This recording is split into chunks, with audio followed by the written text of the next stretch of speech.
"Is that the final offer?" I asked, my pen hovering over the contract as the real estate agent nodded. I signed my name, Emma Wilson, with a flourish, officially becoming the owner of the Meridian, the gleaming 15-story office building in downtown Oakridge. The agent's eyes widened slightly at how quickly I'd made this multi-million-dollar decision, but she couldn't see the satisfaction unfurling inside me. She had no idea that 3 floors below us, in the offices of Vertex Solutions, sat the man who had once told me I would never amount to anything. The same man who had walked out when I told him I was carrying his child. The same Ryan Collins, who would soon discover that his new landlord was the woman he'd abandoned 6 years ago. I smiled as I accepted the keys, already planning the subtle renovations that would gradually transform the building, and the equally subtle ways I would transform Ryan's understanding of exactly who Emma Wilson had become. The agent congratulated me on my newest acquisition, completely unaware that this purchase wasn't just another investment for Horizon Innovations. This was the culmination of a plan set in motion the day Ryan had walked out of our apartment, leaving me alone, pregnant, and with nothing but his casual dismissal that I was too ambitious for my own good. "Would you like to inform the tenants yourself, or shall we send the standard notification?" the agent asked as we rode the elevator down to the main floor. "I'll handle it personally," I replied, my voice steadied despite the anticipation building. Inside me. After all, I'd learned long ago that the most satisfying victories are the ones you orchestrate yourself. Before we jump back in, tell us where you're tuning in from, and if this story touches you, make sure you're subscribed, because tomorrow, I've saved something extra special for you. 6 years earlier, I was Emma Taylor, a promising computer science graduate student, dating Ryan Collins, a charming marketing executive who seemed supportive of my dreams until they became too real, too demanding of space in our relationship. We'd been together for 2 years when I discovered I was pregnant. The timing wasn't ideal. I was halfway through my graduate program and working on a promising algorithm that my advisor believed could revolutionize data processing for small businesses. "You'll have to drop out now, obviously," Ryan had said. When I shared the news, not as a question but as a foregone conclusion, we were in our small apartment, the one we'd decorated together with such hope just months earlier. "My career is just taking off, and someone needs to be home with the baby." I still remember staring at him across our kitchen table, my hands protectively covering my still flat stomach. "That's not what I want, Ryan. I can finish my degree. Plenty of women manage both." His laugh still echoes in my memory, dismissive, almost pitying. "Emma, be realistic. You're already struggling. To keep up with your coursework, a baby changes everything." What followed was 2 weeks of tense conversations that evolved from him trying to convince me to drop out, to increasingly hostile comments about my selfishness and unrealistic ambitions. Then came the morning I woke to find him packing his clothes. "This isn't what I signed up for," he said, not even looking at me as he stuffed his designer shirts into a suitcase. "I need someone who puts our family first, not some startup fantasy." "Ryan, we can talk about this." "There's nothing to talk about. I've accepted a position at Vertex in downtown Oakridge. It's a great opportunity, and Natalie thinks it's perfect for me." Natalie, his co-worker. The woman he'd assured me was just a friend when I'd questioned their late nights working together. He left me with 3 months of rent paid, so you have time to figure things out. And the parting, wisdom that I should be more practical about my future. No discussion of the baby, no acknowledgement of responsibility, just a clean exit to his new life with Natalie, leaving me alone to face what came next. That night, curled around my growing child, I made 2 promises. First, that my daughter would never doubt her worth the way I now doubted mine. And second, that one day Ryan Collins would understand exactly what he had walked away from. I didn't know then how completely I would fulfill that second promise. The following months were a blur of determination. I refused to drop out. Instead, I negotiated with my professors for flexible deadlines, took on remote coding jobs that I could do during the strange hours when pregnancy insomnia kept me awake, and found unexpected support from my advisor, Dr. Margaret Chen, who connected me with a network of women in tech who became my lifeline. "Your algorithm has real commercial potential," Margaret told me one evening as we worked late in the lab, my pregnancy now visible beneath my oversized sweater. "Have you considered what you'll do with it after graduation?" I hadn't. Survival had been my only focus. But her question planted a seed. By the time my daughter Lily was born, I not only had a completed master's thesis, but the beginnings of a business plan. The first 2 years were brutally difficult. Coding with a baby sleeping on my chest, pitching to investors who barely masked their skepticism about a single mother's commitment, scraping together childcare with the help of fellow student parents. Ryan sent occasional checks, just enough to claim he was supporting his child, not enough to make any real difference in our lives. He saw Lily exactly twice during those years, both visits lasting less than an hour and ending with comments about my chaotic lifestyle and how he and Natalie, now his wife, were focusing on their careers before starting a proper family. The turning point came when my algorithm caught the attention of Tech Fund Ventures. Jessica Martinez, their youngest partner, saw what the others had missed. "This solves a real problem for small to mid-sized companies," she said during our first meeting, Lily coloring quietly beside me because my sitter had canceled last minute. Instead of being annoyed by my daughter's presence, Jessica had simply handed Lily extra paper and continued our meeting. "And the fact that you've developed this while raising her alone tells me everything I need to know about your commitment." With Tech Fund's investment, Horizon Innovations transformed from a desperate one-woman operation into a growing company. I hired my first employees, moved from our tiny apartment into a modest house with a yard for Lily, and began to breathe, easier for the first time in years. By the time Lily started kindergarten, Horizon had 30 employees and a reputation for innovative data solutions that helped smaller companies compete with corporate giants. Our client list grew, and with it, my confidence. I no longer flinched when dropping Lily off at school events where other children had 2 parents present. I had built something valuable, not just a company, but a life that worked for us. It was Jessica who first mentioned the Meridian building to me. "It's coming on the market next month," she said over lunch. "Prime downtown location, prestigious address, and currently 80% occupied with stable tenants. Could be a smart move for Horizon's headquarters, plus an investment." I nearly choked on my water. "That's where Vertex Solutions is located, Ryan's company." Jessica's eyebrows shot up. She knew my history, had heard the whole story during a late-night working session years ago. "Well, that's an interesting coincidence." But we both knew there are no coincidences in business. There are only opportunities. I spent the next 3 weeks researching the building, its financial prospects, the current lease terms for existing tenants. Vertex Solutions occupied half of the 8th floor, a mid-tier marketing agency that had seen modest growth over the years. Their lease had 2 years remaining, and according to my sources, Ryan had recently been promoted to creative director. The purchase was sound from a business perspective.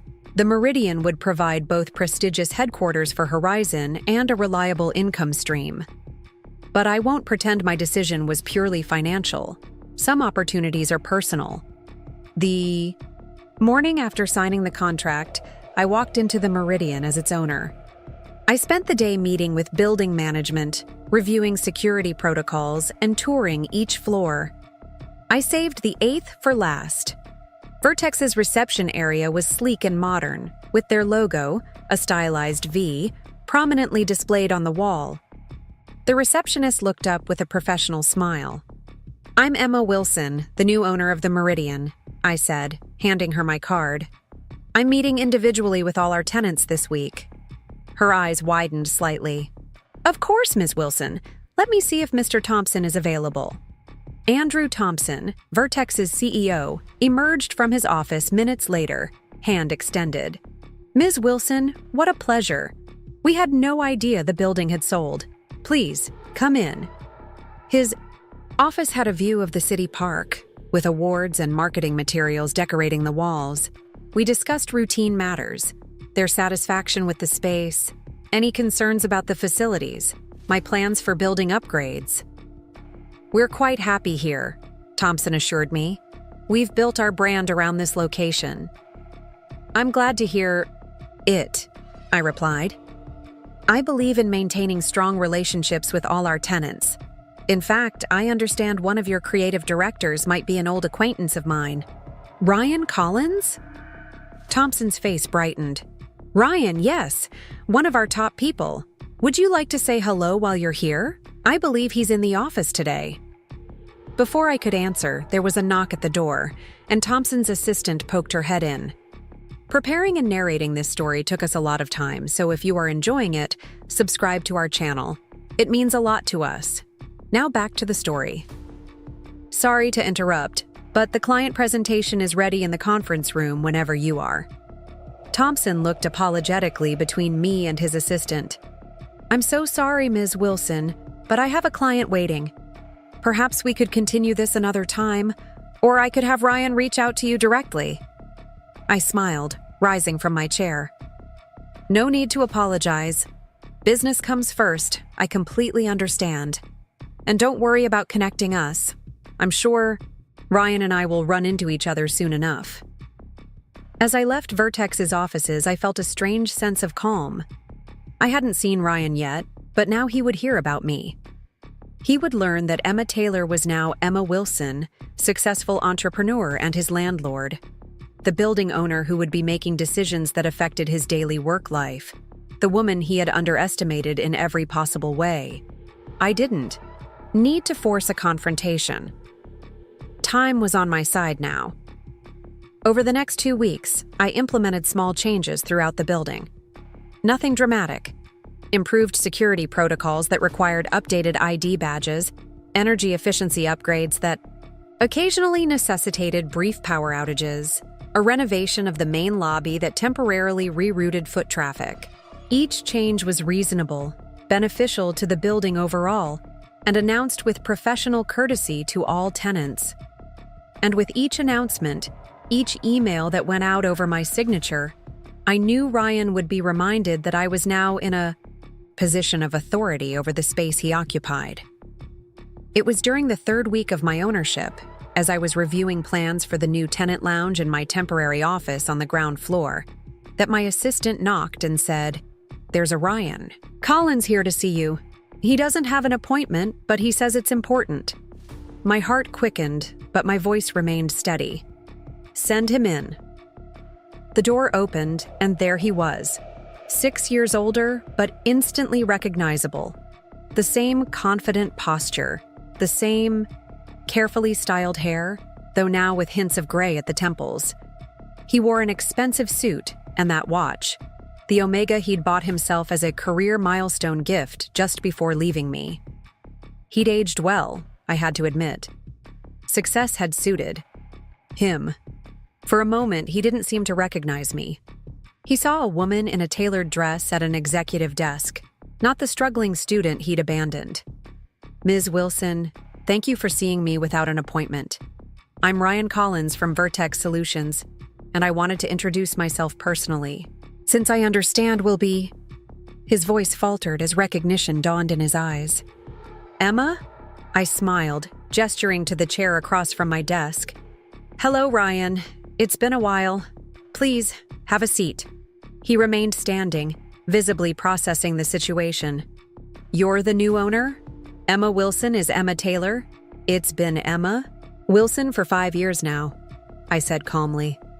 "I decided a fresh start deserved a fresh name. Won't you sit down? I assume you're here about the notice regarding the updated lease terms." That seemed to snap him back to his purpose. He sat stiffly, his expression now guarded. "Yes, the new terms are significantly different from our original agreement. The rent increase alone is..." Market standard for comparable properties in downtown Oakridge, I finished for him. Your company has been enjoying below-market rates for several years. I'm simply bringing everything in line with current standards. There's also the matter of the common space renovations. The disruption to our workflow will be minimal and scheduled primarily during off hours, I assured him. And the result will be vastly improved facilities for all tenants, including Vertex. Your clients will be impressed with the upgrades. Ryan's jaw tightened. I recognized that look, frustration at not being able to control the situation. This feels rather targeted, he finally said, given our history. I raised an eyebrow. Our history?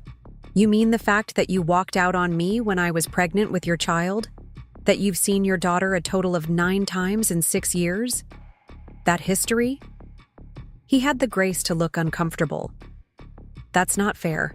I've sent child support. Consistently. The minimum required by law, I interrupted, my voice still calm, despite the anger simmering beneath. And let's be clear, Ryan. Every change I'm making to this building is both legally sound and business appropriate. Nothing. I'm doing singles out Vertex in any way. All tenants are receiving the same updates, the same terms, the same treatment. I leaned forward slightly. The difference is that the others don't have our history. They don't have to sit across from me knowing they once told me I'd never succeed because I was too ambitious. They don't have to reconcile the woman before, them with the one they abandoned.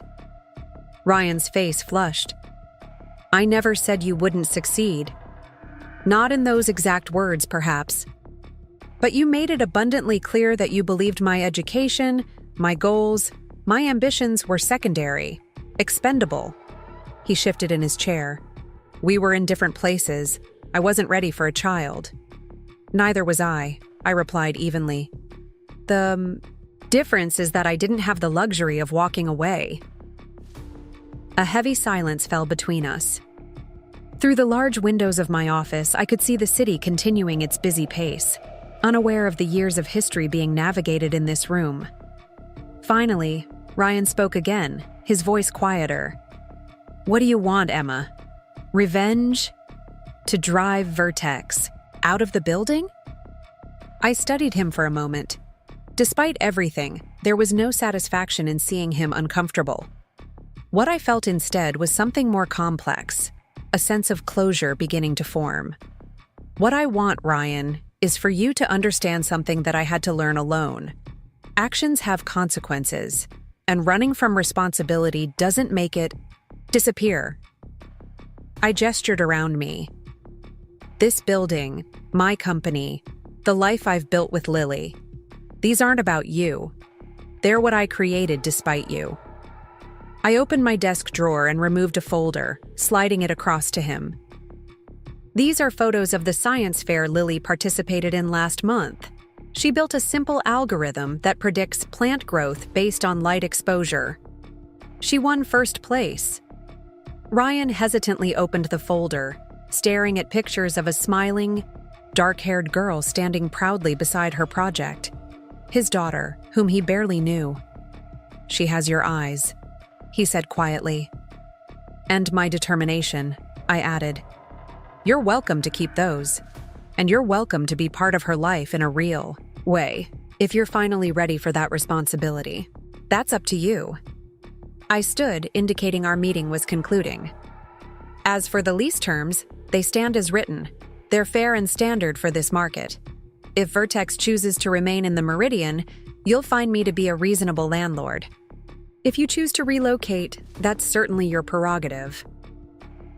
Ryan rose slowly, still holding the folder with Lily's photos. He seemed smaller somehow, less certain than the man who had walked in.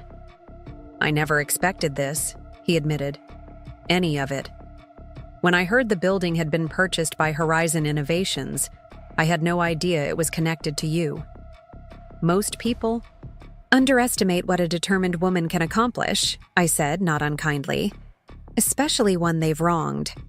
He nodded, a gesture that acknowledged more than my words. Would it be possible? Could I perhaps see Lily sometime? Properly. I mean, Not just for an hour. That would be her decision, not mine. She's old enough now to have a say in who she spends time with. I took a business card from my holder and wrote my personal number on the back. If you're serious, call this number. We can discuss it. Ryan accepted the card, tucking it carefully into his jacket pocket alongside the folder of photos. At the door, he paused. For what it's worth, Emma, I was wrong. About you, about what you could accomplish. I'm sorry. After he left, I stood at my window watching the city below. 6 years ago, I had been at my lowest point, abandoned and afraid. Now I stood in a building I owned, running a company I had built, raising a daughter who amazed me daily. The revenge fantasy I had nurtured during those difficult early years of seeing Ryan brought low, of making him regret his choices, felt hollow now compared to the reality I had created. The greatest victory wasn't purchasing his building or becoming his landlord. It was in proving to myself more than anyone that his assessment of me had been wrong. I picked up my phone and texted Jessica. Just had an interesting meeting with a tenant. Dinner tonight to discuss? Bringing Lily. Her reply came quickly. Can't wait to hear? Lily's favorite ice cream place after? I smiled, putting my phone away and turning back to the blueprints for the building renovations. Whether Ryan chose to become part of Lily's life now was his decision to make. Whether Vertex remained in my building was a business matter to be resolved. But the story of Emma Wilson was entirely my own, written not in revenge, but in resilience. That night, curled around my growing child, I made 2 promises. First, that my daughter would never doubt her worth the way I now doubted mine. And second, that one day Ryan Collins would understand exactly what he had walked away from. I didn't know then how completely I would fulfill that second promise. The following months were a blur of determination. I refused to drop out. Instead, I negotiated with my professors for flexible deadlines, took on remote coding jobs that I could do during the strange hours when pregnancy insomnia kept me awake, and found unexpected support from my advisor, Dr. Margaret Chen, who connected me with a network of women in tech who became my lifeline. Your algorithm has real commercial potential, Margaret told me one evening as we worked late in the lab, my pregnancy now visible beneath my oversized sweater. Have you considered what you'll do with it after graduation? I hadn't. Survival had been my only focus, but her question planted a seed. By the time my daughter Lily was born, I not only had a completed master's thesis, but the beginnings of a business plan. The first 2 years were brutally difficult. Coding with a baby sleeping on my chest, pitching to investors who barely masked their skepticism about a single mother's commitment, scraping together childcare with the help of fellow student parents.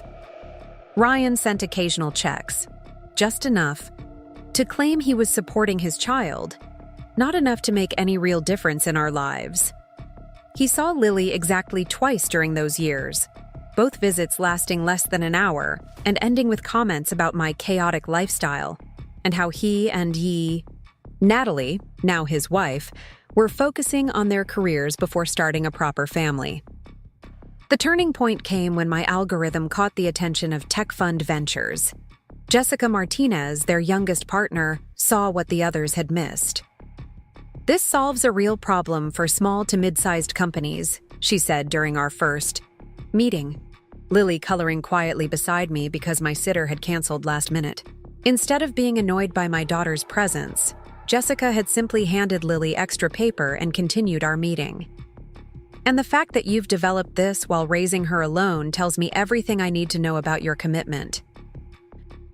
With Tech Fund's investment, Horizon Innovations transformed from a desperate one-woman operation into a growing company. I hired my first employees, moved from our tiny apartment into a modest house with a yard for Lily, and began to breathe. Easier for the first time in years. By the time Lily started kindergarten, Horizon had 30 employees and a reputation for innovative data solutions that helped smaller companies compete with corporate giants. Our client list grew, and with it, my confidence.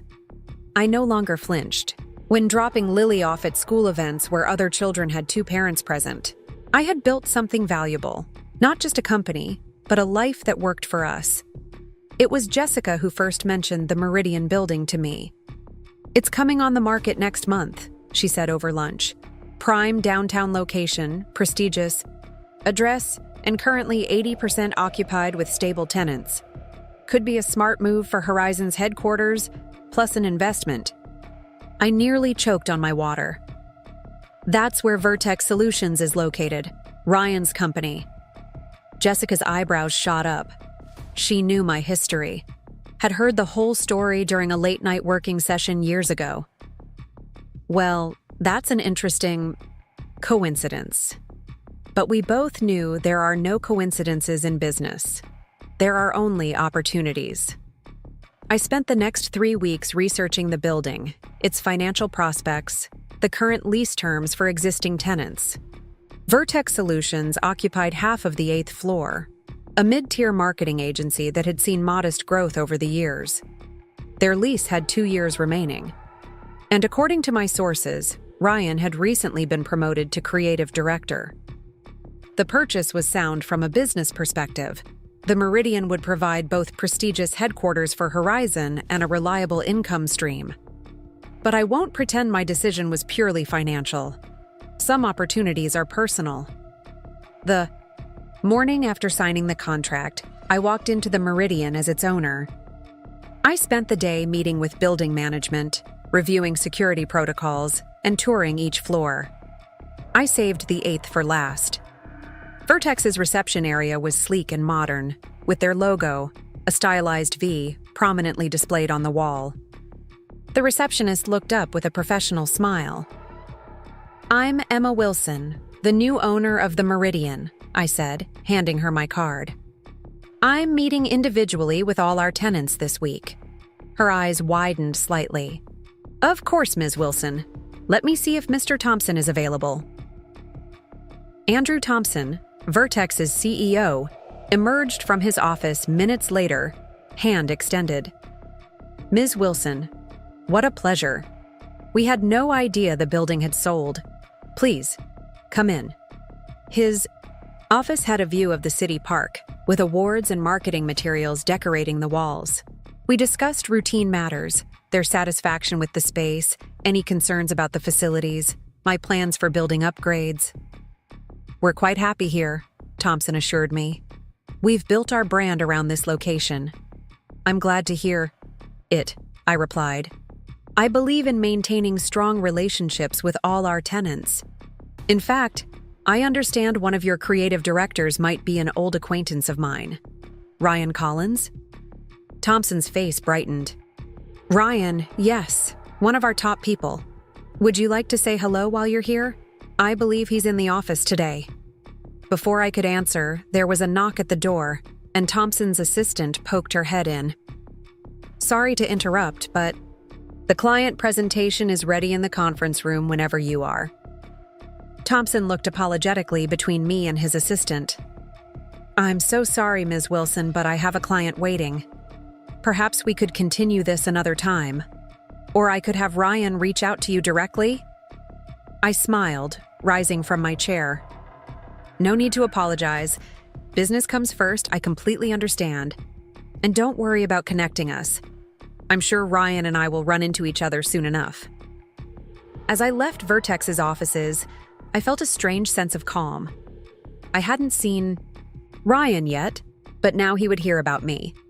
He would learn that Emma Taylor was now Emma Wilson, successful entrepreneur and his landlord, the building owner who would be making decisions that affected his daily work life, the woman he had underestimated in every possible way.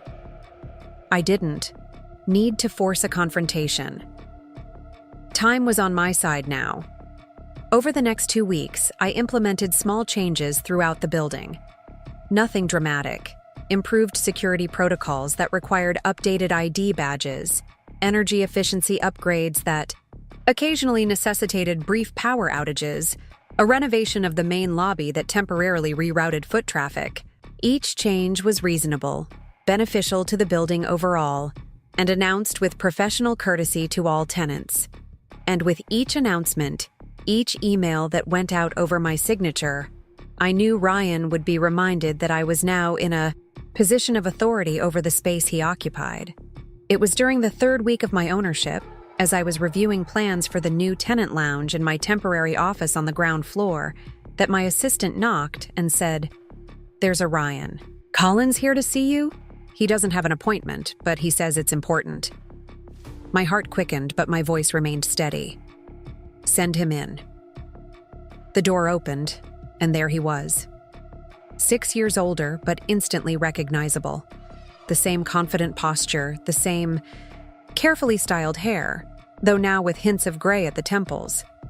He wore an expensive suit, and that watch, the Omega he'd bought himself as a career milestone gift, just before leaving me.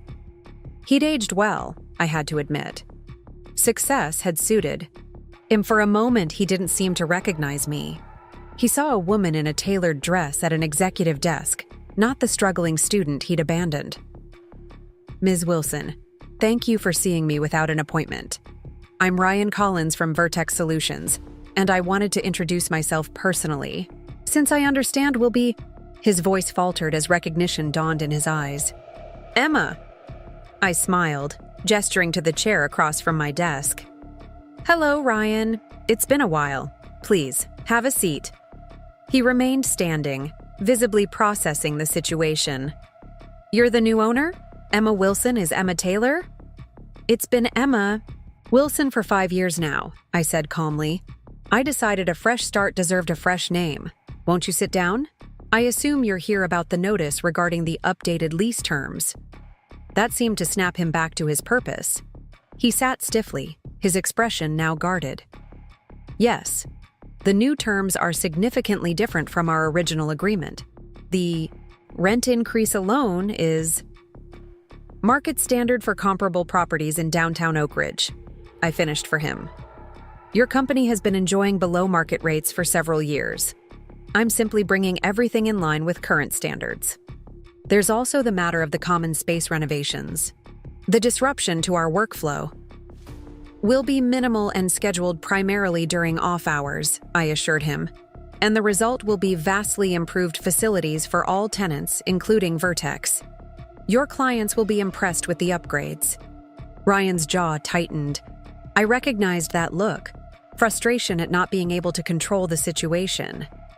"This feels rather targeted," he finally said, "given our history." I raised an eyebrow. "Our history? You mean the fact that you walked out on me when I was pregnant with your child? That you've seen your daughter a total of 9 times in 6 years? That history?" He had the grace to look uncomfortable. "That's not fair. I've sent child support consistently. The minimum required by law," I interrupted, my voice still calm despite the anger simmering beneath. "And let's be clear, Ryan. Every change I'm making to this building is both legally sound and business appropriate. Nothing I'm doing singles out Vertex in any way. All tenants are receiving the same updates, the same terms, the same treatment." I leaned forward slightly. "The difference is that the others don't have our history. They don't have to sit across from me knowing they once told me I'd never succeed because I was too ambitious. They don't have to reconcile the woman before them with the one they abandoned." Ryan's face flushed. "I never said you wouldn't succeed." "Not in those exact words, perhaps. But you made it abundantly clear that you believed my education, my goals, my ambitions were secondary, expendable." He shifted in his chair. "We were in different places. I wasn't ready for a child." "Neither was I replied evenly. "The difference is that I didn't have the luxury of walking away." A heavy silence fell between us. Through the large windows of my office, I could see the city continuing its busy pace, unaware of the years of history being navigated in this room. Finally, Ryan spoke again, his voice quieter. "What do you want, Emma? Revenge? To drive Vertex out of the building?" I studied him for a moment. Despite everything, there was no satisfaction in seeing him uncomfortable. What I felt instead was something more complex, a sense of closure beginning to form. What I want, Ryan, is for you to understand something that I had to learn alone. Actions have consequences, and running from responsibility doesn't make it disappear. I gestured around me. This building, my company, the life I've built with... Lily, these aren't about you. They're what I created despite you.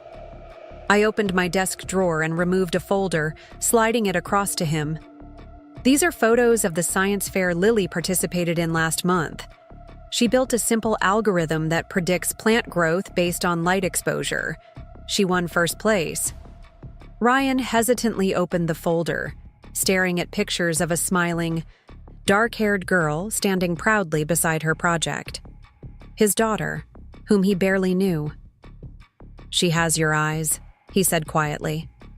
"And my determination," I added. "You're welcome to keep those. And you're welcome to be part of her life in a real way. If you're finally ready for that responsibility, that's up to you." I stood, indicating our meeting was concluding. As for the lease terms, they stand as written. They're fair and standard for this market. If Vertex chooses to remain in the Meridian, you'll find me to be a reasonable landlord. If you choose to relocate, that's certainly your prerogative. Ryan rose slowly, still holding the folder with Lily's photos. He seemed smaller somehow, less certain than the man who had walked in. "I never expected this," he admitted. "Any of it. When I heard the building had been purchased by Horizon Innovations, I had no idea it was connected to you. Most people underestimate what a determined woman can accomplish," I said, not unkindly. "Especially one they've wronged." He nodded, a gesture that acknowledged more than my words. "Would it be possible? Could I perhaps see Lily sometime? Properly. I mean, not just for an hour. That would be her decision, not mine. She's old enough now to have a say in who she spends time with." I took a business card from my holder and wrote my personal number on the back. "If you're serious, call this number. We can discuss it." Ryan accepted the card, tucking it carefully into his jacket pocket alongside the folder of photos. At the door, he paused. "For what it's worth, Emma, I was wrong. About you, about what you could accomplish. I'm sorry." After he left, I stood at my window watching the city below. 6 years ago, I had been at my lowest point, abandoned and afraid.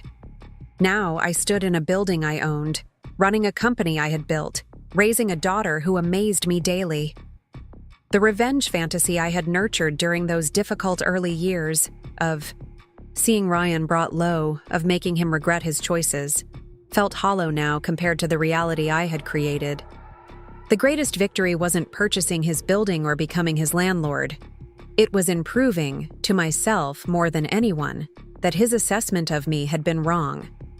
I picked up my phone and texted Jessica. "Just had an interesting meeting with a tenant. Dinner tonight to discuss? Bringing Lily." Her reply came quickly. "Can't wait to hear? Lily's favorite ice cream place after?" I smiled, putting my phone away and turning back to the blueprints for the building renovations.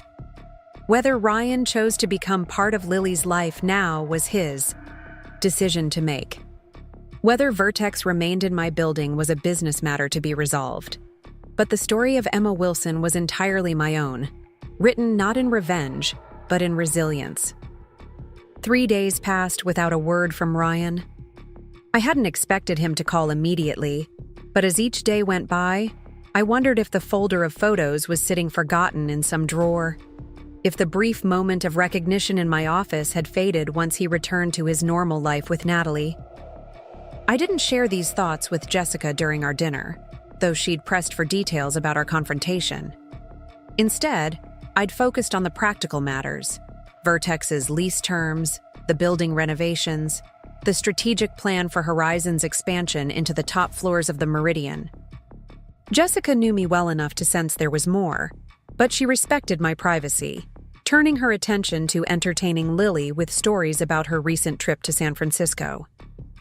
"Mom, "Can I redecorate my new office?" Lily asked as we walked through what would become Horizon's headquarters on the 12th floor. She had already claimed a small corner room with windows on two sides, declaring it perfect for her after-school workspace. I smiled, running my hand over her dark curls. "Of course. What color are you thinking?" "Blue. No. Yellow. No. Maybe purple." Her face scrunched in concentration. "I need to make a design board first." "A design board?" "Like the ones in the magazines, with colors and fabrics and stuff. Ms. Peterson taught us about them in art class." The name struck me like a physical blow. "Ms. Peterson? Is that your art teacher?" Lily nodded enthusiastically. "She's new this year. She does modern art and design. She wears really cool earrings." Natalie Peterson, Ryan's wife, was teaching at Lily's school. The coincidence seemed impossible, and yet... "Does Ms. Peterson know your full name? That you're Lily Wilson?" Lily gave me a puzzled look. "Yes. She calls everyone by their last names when she takes attendance." "Why?" I forced a casual smile. "Just curious, sweet pea. I'm glad you like her class." That evening, after Lily was asleep, I researched Natalie Peterson online. She had indeed started teaching art at Oakridge Elementary this year, after previously working at Vertex as their design director. The career change was recent. Her LinkedIn profile still listed her marketing position as current. Why had she switched careers? And of all the schools in Oakridge, how had she ended up at Lily's? The unease that had settled in my stomach grew. This couldn't be mere coincidence. Had Ryan known all along where Lily went to school? Had Natalie taken the position to keep tabs on her husband's daughter? I was still mulling these questions the next morning when my assistant buzzed to tell me Ryan Collins was calling. Taking a deep breath, I picked up the phone. "This is Emma." "It's Ryan. I was hoping we could meet again. About Lily." His voice sounded different over the phone, less confident than in person. "I'm free for lunch today," I offered, checking my calendar. 12:30 at Riverside Cafe? "That works. Thank you." The conversation was brief, professional. Nothing to hint at the tangled history between us. Just two adults arranging a meeting about a shared child. Riverside Cafe sat along the river that cut through downtown Oakridge, its patio offering views of the water and the city park beyond. I arrived early, selecting a table in the corner that afforded some privacy while still being in a public space. Ryan arrived precisely on time, dressed more casually than when he'd come to my office, though the Omega watch still gleamed on his wrist. "Thank you for meeting me," he said as he took the seat across from me. "I've been thinking about our conversation, about Lily." The waiter interrupted to take our drink orders, sparkling water for me, coffee for Ryan. Once he'd gone, I leaned back in my chair, studying Ryan's face. "Before we discuss anything about Lily, I need to ask you something. Did you know Natalie is teaching at Oakridge Elementary, at Lily's school?" Ryan's surprise seemed genuine. "What? No, I had no idea." "She started this year. Lily is in her art class." He frowned, genuine confusion crossing his features. "Natalie left Vertex a few months ago to pursue teaching. But she didn't tell me where she'd been hired. We're not in a good place right now." That wasn't what I'd expected. "So you didn't arrange for her to take a position at Lily's school?" "God, no. Emma, I wouldn't do that. I've made a lot of mistakes, but I wouldn't go behind your back like that." I wanted to believe him, but 6 years of minimal contact and broken promises had built a solid wall of skepticism. "It seems like quite a coincidence." Ryan sighed, running a hand through his hair. "Natalie and I have been separated for almost a year. We're in the process of divorcing. She must have found the school on her own. I honestly had no idea." The waiter returned with our drinks and took lunch orders. I used the interruption to process this new information. Ryan and Natalie separating hadn't been on my radar. I'd assumed they were still living their perfect life, the one he'd chosen over me and Lily. "I'm sorry to hear about your marriage," I said when we were alone again, and I was surprised to find I meant it. Despite everything, I took no joy in his personal struggles. He gave a small, humorless laugh. "It's been a long time coming. The truth is, we were having problems even before I left you. Getting together with her it was a mistake. One of many. And now she's teaching our daughter art. The world. Has a strange sense of humor." Ryan looked troubled. "Do you want me to talk to her? I can make it clear she shouldn't say anything to Lily about who she is." "Does she even know what Lily looks like? That she's your daughter?" "She's seen pictures. The ones you've sent over the years with the school updates." He hesitated. "But I doubt she'd recognize her." Natalie wasn't. She wasn't interested in my life before her. She made that clear from the beginning. I took a sip of my water, weighing my options. Let's see how it plays out. Lily likes her class. I don't want to disrupt that unless necessary. Ryan nodded, looking relieved. "About seeing Lily. I know I haven't been present. I know 9 visits in 6 years is inexcusable. But I'd like to change that, if you'll let me. If she'll let me." "Why now, Ryan? Because I own your building? Because I'm successful now?" His face flushed slightly. "I deserve that. But no. Honestly, seeing those photos of her science project. She looks so much like you. The same focus, the same intelligence. And I realized I'm missing her entire childhood. My father was absent, and I swore I'd never be like him. Yet here I am, repeating the pattern." I studied him, trying to gauge his sincerity. "What exactly are you proposing?" "Maybe I could take her to lunch this weekend, or to the science museum. Whatever she'd enjoy. Just a few hours to get to know her better." "And then what? Another 6-month disappearance?" "Lily isn't a hobby, Ryan. She's a person with feelings. If you start showing up in her life, you need to be consistent." He leaned forward, his expression earnest. "I know. I'm ready for that commitment now. I should have been ready 6 years ago, but I wasn't. I was selfish and afraid." He paused. "Being in your office the other day, seeing all you've accomplished while raising our daughter alone. It was a wake-up call. You did everything I said you couldn't do, and more. Our food arrived. A salad for me, sandwich for him. We ate in silence for a few minutes, the weight of the past sitting between us like a third diner. "I'll talk to Lily," I finally said. "If she's interested in spending time with you, we can arrange something. But it will be on her terms, not yours. And if you disappoint her, if you make promises you don't keep, that's it. No more chances." Relief flooded his face. "Thank you. That's more than fair." "It's not about fairness, Ryan. It's about protecting my daughter." "Our daughter," he corrected gently. I met his gaze directly. "Biologically, yes. But in every way that matters, every school project, every fever, every nightmare, every triumph, she's been mine alone. You'll need to earn the right to call her ours." He nodded solemnly. "I understand." As we finished lunch, the conversation shifted to logistics. His schedule, Lily's activities, potential times for a first meeting. It felt surreal, sitting across from Ryan discussing co-parenting after 6 years of virtual silence. "There's something else you should know," I said as we waited for the check. "I'm planning to move Horizon's headquarters to the Meridian next month. We'll be occupying the top 3 floors." Ryan smiled slightly. "So you'll be working directly above me, keeping an eye on things?" "It's a business decision. The location is perfect for us." "Of course." His smile suggested he didn't entirely believe me, but he didn't challenge the assertion.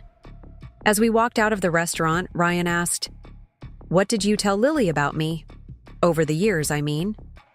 It was a fair question, one I'd expected sooner. The truth, that you're her father, that you live in Oakridge, that you work in marketing, that you weren't ready to be a dad when she was born, but that doesn't mean you don't care about her. He looked surprised. You could have painted me as the villain. I wouldn't have blamed you. What would that have accomplished? Lily deserves to form her own opinions about you, based on your actions, not my resentments. Ryan stopped walking, turning to face me fully. You're remarkable, Emma. I don't think I ever appreciated that properly. No, I agreed. You didn't. That evening, I sat on the edge of Lily's bed as she showed me her latest drawing, a colorful, abstract piece that looked surprisingly sophisticated for a 6-year-old. Ms. Peterson says I have good instincts for composition, she explained, pointing to the balanced arrangement of shapes across the page. It's beautiful, sweet pea, I told her, wondering how to broach the topic of Ryan. I had lunch with your dad today. Lily looked up, her expression curious but not overly excited. Ryan was more concept than reality to her, a name attached to occasional presence and brief visits. He'd like to spend some time with you this weekend, maybe take you to the Science Museum. Would you be interested in that? She considered, the question with the seriousness she applied to all decisions. Would you come too? Not this time. This would be just you and your dad. She frowned slightly. What if I don't know what to say to him? I smoothed her hair back from her forehead. You don't have to say anything special. Just be yourself. You can tell him about your science project, or your art class, or that book about dolphins you've been reading. Does he like dolphins? I don't know, sweetheart. That's part of getting to know someone, finding out what they like.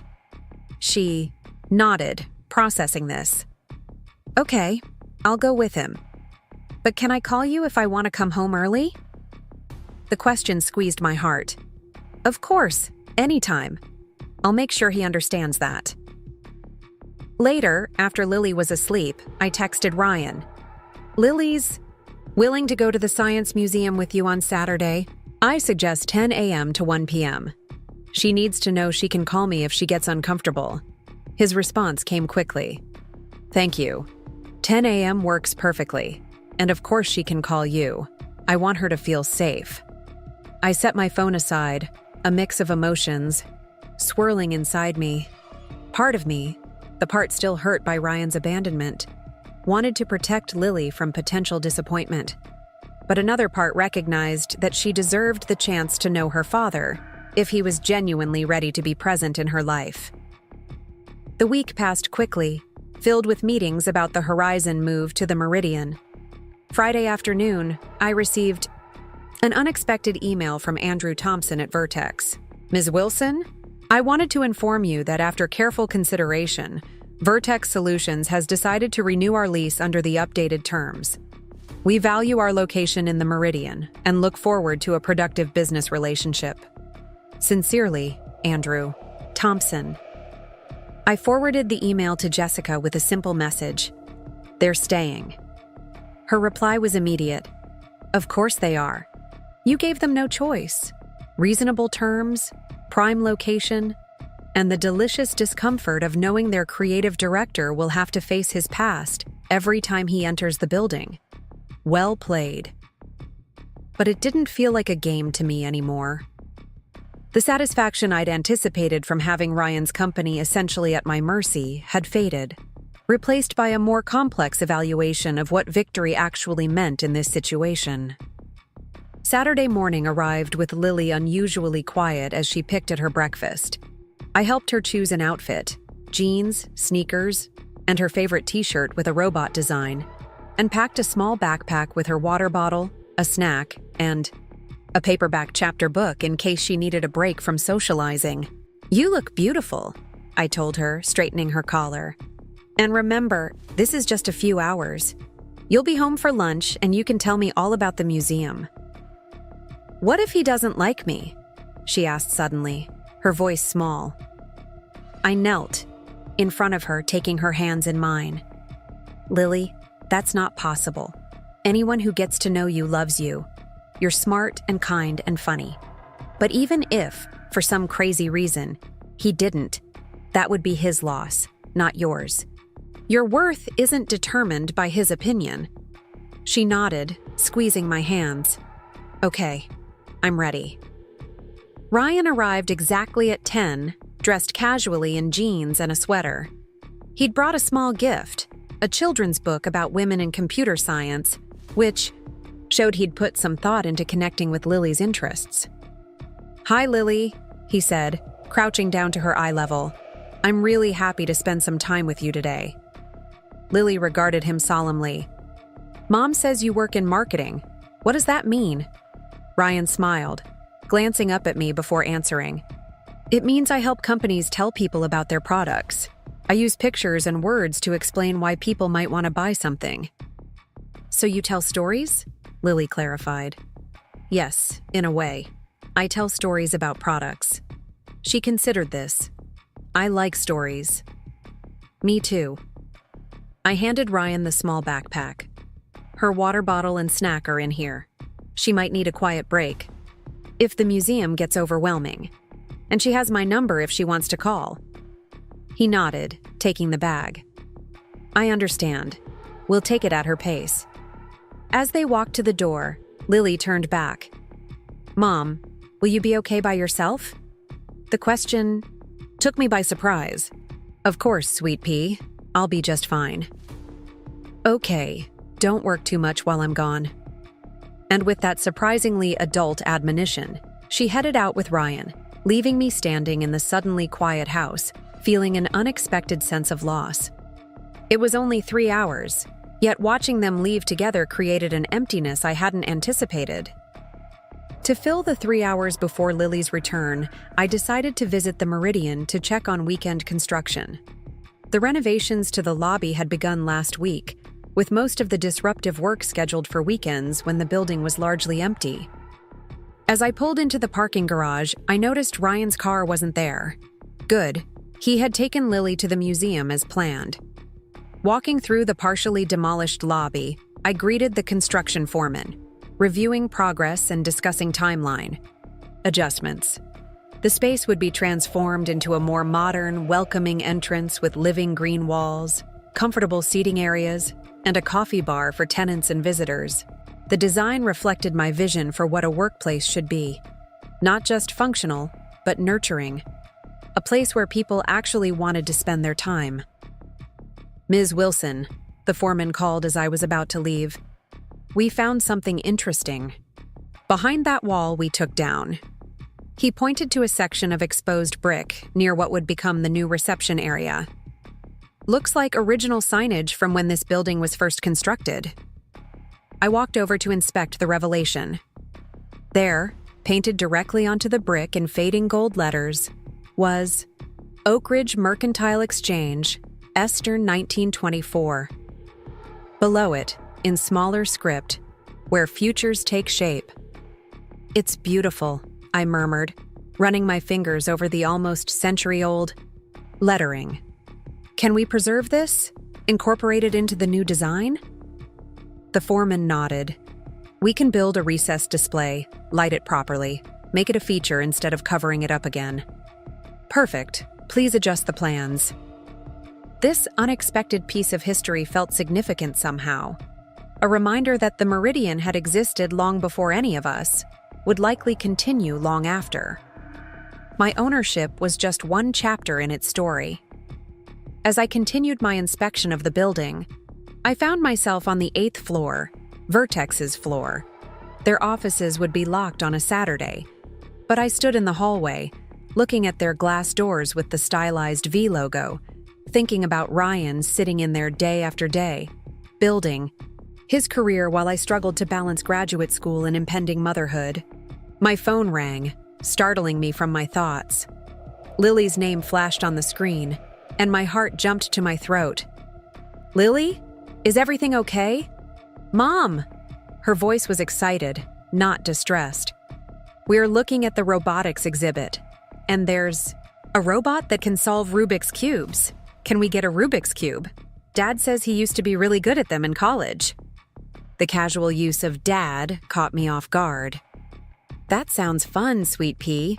We can look for one later. And there's a coding workshop next Saturday where kids can program robots to navigate mazes. Dad says he'll bring me if you're busy with work. Stuff. I leaned against the wall, processing this rapid shift in dynamics. Not only was Lily enjoying herself, but Ryan was already making plans for another outing. Let's talk about that when you get home, okay? Okay, gotta go. Dad's showing me how the cube-solving robot works. She hung up before I could respond, leaving me alone in the hallway outside Ryan's office, feeling a complex mix of emotions. Relief that Lily was having fun, gratitude that Ryan seemed to be taking his role seriously, but also an unexpected pang of something like jealousy. Not of Ryan's place in Lily's life, but of the ease with which they seemed to be connecting, finding common ground I hadn't been able to provide. I shook off the feeling, reminding myself that this was what I'd wanted. For Lily to have a relationship with her father, if he was willing to be consistent and caring. The fact that it was happening more quickly than I'd anticipated was a good thing, wasn't it? Back at home, I tried to focus on reviewing quarterly projections for Horizon, but my mind kept drifting to Lily and Ryan at the museum. Would he remember she needed to eat regular snacks to maintain her energy? Would he notice if the crowds became too much for her? Had I adequately prepared him for her occasional social anxiety? The sound of a car pulling into the driveway brought me to the window. Ryan's sedan was parking, and I watched as he helped. Lily out, carrying both her backpack and what looked like a museum gift shop bag.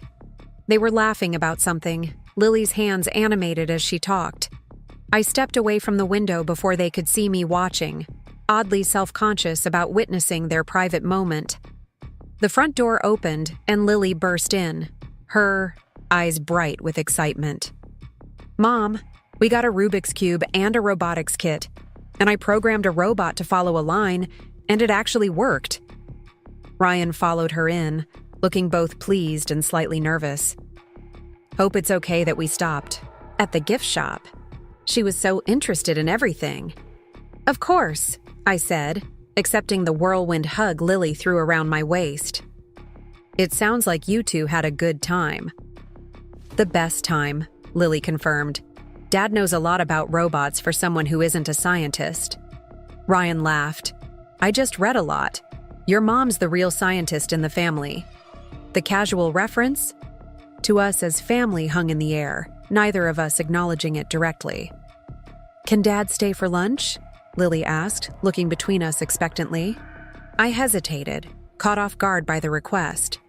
We hadn't discussed extending their time together. Ryan quickly filled the silence. "I don't want to impose. You probably have plans." "No, stay," I heard myself saying. "I made extra sandwiches, just in case Lily came home hungry." This wasn't entirely true. I'd made myself a sandwich earlier, but I could easily prepare more. The surprised gratitude in Ryan's expression made clear he understood the significance of the invitation. Lunch was surprisingly comfortable, with Lily dominating the conversation, recounting every exhibit they'd seen in minute detail. Ryan occasionally added context or asked her questions that showed he'd been paying attention to her interests. He was good with her, patient, engaged, genuinely interested in her perspective. After Lily had exhausted her museum tales, she asked if she could go set up her new robotics kit in her room. "Sure, but remember we're having dinner at Jessica's tonight, so don't get too absorbed," I reminded her. Once she'd dashed upstairs, Ryan and I sat in a moment of awkward silence before he spoke. "Thank you for today. She's incredible, Emma. So smart, so curious about everything." "Yes, she is," I agreed, feeling the familiar mother's pride. "She seems to have enjoyed spending time with you." "I enjoyed every minute with her, more than I can express." He hesitated, then added, "I know I have no right to ask for more time with her after being absent for so long, but she mentioned a coding workshop next Saturday. Would it be okay if I took her to that?" I considered his request. 2 outings in consecutive weekends was more involvement than I'd initially planned, but Lily had been the one to bring it up. If Lily wants to go, then yes. Relief crossed his face. Thank you. He paused, then asked, "How is this for you? Me suddenly being more present in her life?" The question surprised me with its perception. The Ryan I remembered hadn't been particularly attuned to others' emotions. It's an adjustment, but it's not about me. It's about what's best for Lily. Still, your feelings matter. This changes things between us too. I sighed, trying to articulate the complex emotions swirling within me. Honestly, part of me is waiting for the other shoe to drop, for you to get busy with work or lose interest when the novelty wears off. 6. Years of minimal contact creates a certain expectation. He nodded, accepting this without defensiveness. That's fair. I haven't earned your trust, but I'm committed to being consistent from now on. Words are easy, Ryan. I know. I'll prove it with actions. We cleared the lunch dishes together, falling into a rhythm that felt uncomfortably domestic. As he prepared to leave, he paused at the door. I saw the renovation work starting at the Meridian. The designs look impressive. Thanks. We're preserving some of the original architecture we discovered behind the walls. There's beautiful old signage from the 1920s.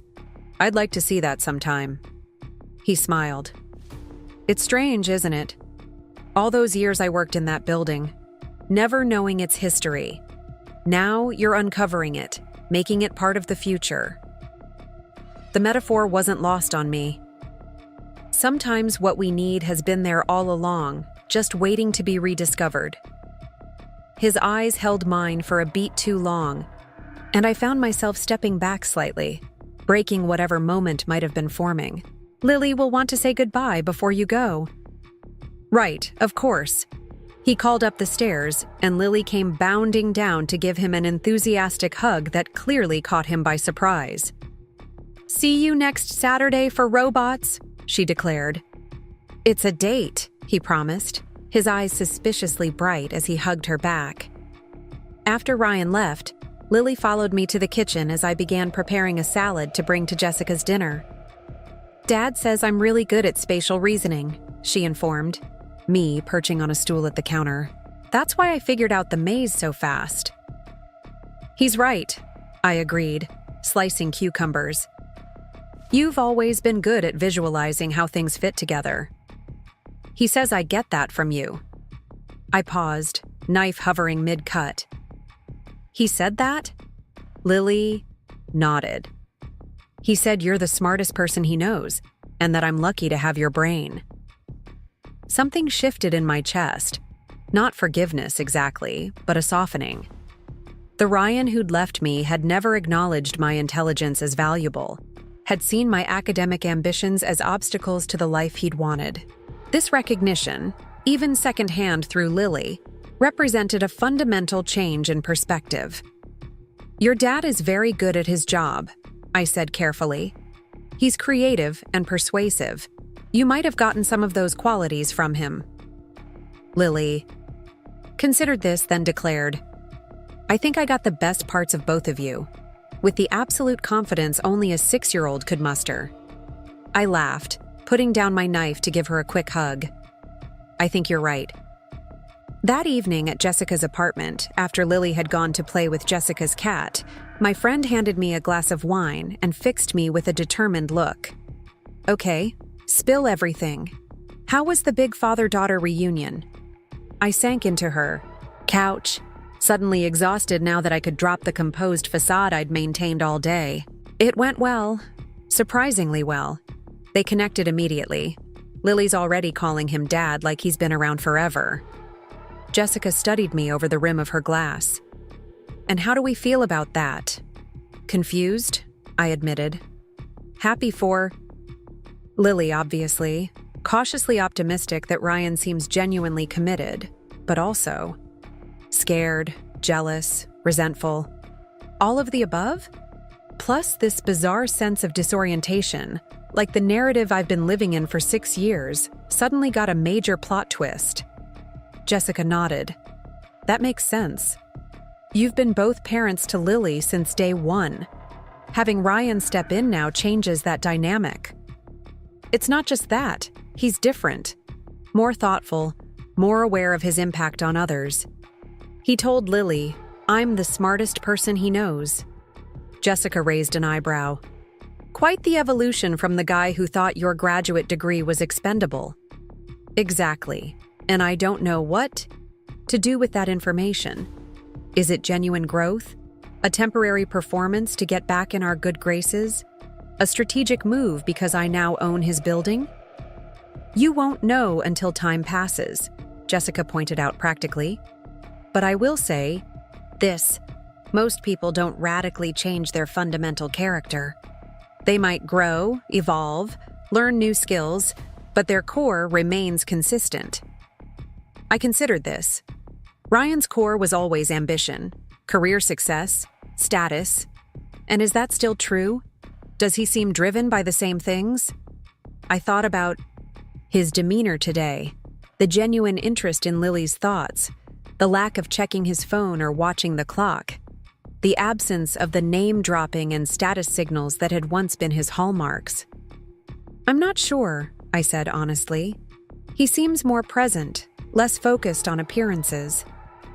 Well, Jessica said, refilling our glasses, that's something you'll have to evaluate as he spends more time around you both. Just be careful, Em. Protect yourself and Lily while giving him space to prove whether this change is real.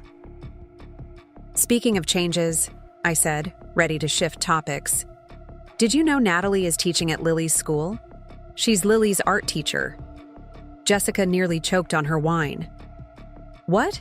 Ryan's wife is teaching your daughter art? That's soap opera level drama. Ex-wife, apparently, or soon-to-be ex. They're getting divorced. Plot twist indeed. Jessica set down her glass. Is she aware of who Lily is? Ryan claims she wouldn't recognize Lily from the few photos he's shown her over the years. Says Natalie wasn't interested in his prior life. That tracks with what I remember of their dynamic. She always seemed possessive, like she wanted to erase his history before her. Jessica paused. Wait, does Lily know who Ms. Peterson is? No, and I'm not sure whether to tell her. She loves the art class. I don't want to complicate that for her. Jessica considered this. Kids are resilient, but they also hate feeling like adults are keeping secrets from them. If it comes out later, she might feel betrayed. I know. I just don't want to burden her with adult complexities. She's only 6. True.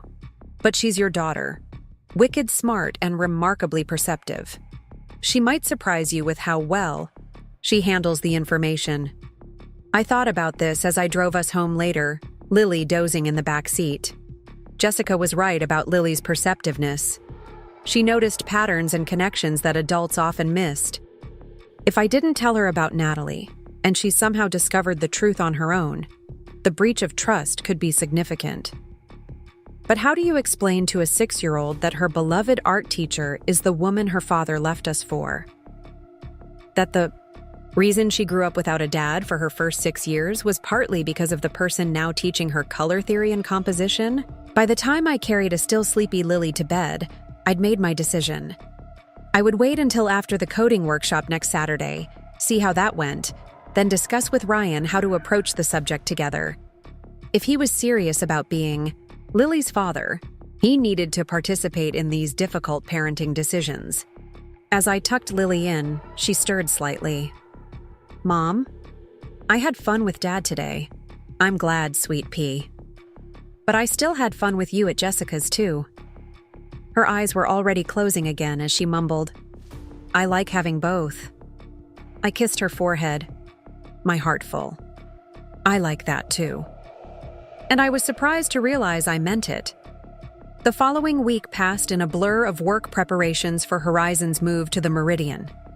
Construction crews were making good progress on both the lobby renovations and the build-out of our new headquarters on the upper floors.